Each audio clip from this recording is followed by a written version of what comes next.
तीसरे बच्चे की पैदाइश पर आपको 30,000 रुपए दिए जाएंगे, जबकि चौथे बच्चे की पैदाइश पर हुकूमत आपको 40,000 रुपए देगी। आप बिल्कुल सही सुन रहे हैं, कोई गलत खबर मैं आप सभी के सामने नहीं ला रहा। वीडियो को शेयर कर दीजिए जानने के लिए और मुकम्मल जरूर देखिए। ऐसा भी नहीं है कि किसी दूसरे मुल्क की खबर उठाकर मैं आप सभी के सामने पेश कर रहा हूं, ये यहीं की खबर है। और आपको यह लग रहा होगा जहां पर बच्चे दो ही अच्छे या हम दो हमारे दो जैसा नारा बुलंद करने की कोशिश की जाती है और आबादी पर काबू पाने की कोशिश की जा रही है, क्योंकि हिंदुस्तान में पॉपुलेशन कितनी है आप सभी जानते हैं।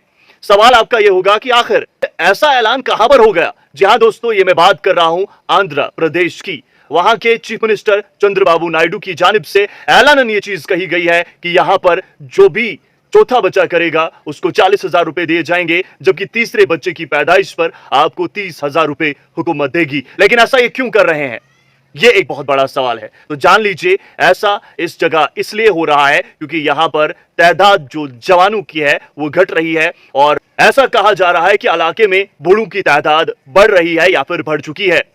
अगर हम आंध्र प्रदेश के TFR यानी टोटल फर्टिलिटी रेट की बात करें तो बताया जा रहा है 1.5, यानी कि बहुत कम हो चुका है। अगर नॉर्मल देखा जाए तो 2.1 तो होना ही चाहिए, लेकिन 1.5 बताया जा रहा है, जो कि खतरे की घंटी है। इसीलिए चीफ मिनिस्टर साहब की जानिब से यह पेशन गोई की गई है कि जनाब यहां पर पॉपुलेशन में बढ़ोतरी होनी चाहिए और ऐसा ना हो कि कहीं जापान जैसा हाल यहां पर भी हो जाए। और ऐसे मुल्क जहां पर पॉपुलेशन काफी ज्यादा कम हो चुकी है, देश बूढ़े हो रहे हैं और जवान बहुत कम हो रहे हैं, क्योंकि जवान होंगे वो काम करेंगे, टैक्स आएगा तो इलाका हो, रियासत हो, मुल्क हो, वो तरक्की की राह पर गामजन होता है। लेकिन वहीं जवानों की तादाद में अगर कमी आए तो इससे कहीं ना कहीं इलाका, रियासत, मरकज के जेर इंतजाम कोई इलाका हो, मुल्क ही क्यों ना हो, वो बहुत पीछे चला जाता है। लेकिन इसी बयान के साथ साथ पूरे मुल्क में बहस भी शुरू हो गई और इसे पॉलिटिसाइज भी किया गया।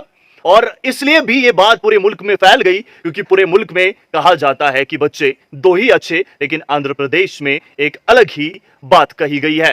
तो आने वाले वक्त में किस तरीके से इस चीज को जमीनी सतह पर लाया जाएगा, किस तरीके से तीसरा बच्चा होने पर 30,000 रुपए की इमदाद दी जाएगी, जबकि चौथा बच्चा होने पर 40,000 रुपए की इमदाद फराहम की जाएगी। और बच्चा चाहे लड़की हो या फिर लड़का हो, दोनों सूरतों में बताया जा रहा है ये उन लोगों को दिए जाएंगे, वालिदैन को दिए जाएंगे। बताया जा रहा है कि चीफ मिनिस्टर की जानिब से जो ये बयान दिया गया है, यानी चंद्रबाबू नायडू ने जो कहा है कि हम 30,000 रुपए और 40,000 रुपए बतौर मदद देंगे, ये आबादी बढ़ाने के लिए एक बड़ा कदम साबित हो सकता है और जो इलाका है वहां की फलाह और बहबूदगी के लिए ये एक बहुत बड़ा स्टेप है।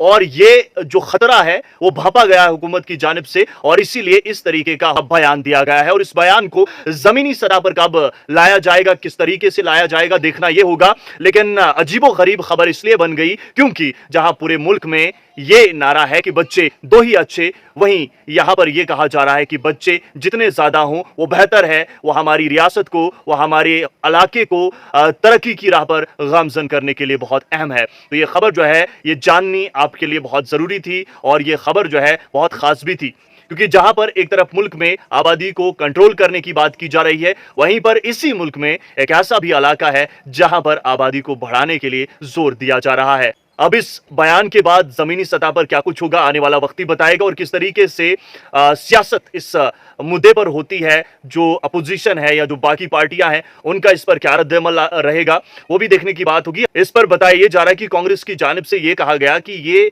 एक पॉलिटिकल स्टेटमेंट है और हुकूमत को कहीं ना कहीं डर सता रहा है। बहुत बहुत शुक्रिया आप सभी का मुकम्मल देखने के लिए। अपनी कीमती राय जरूर कायम कीजिए।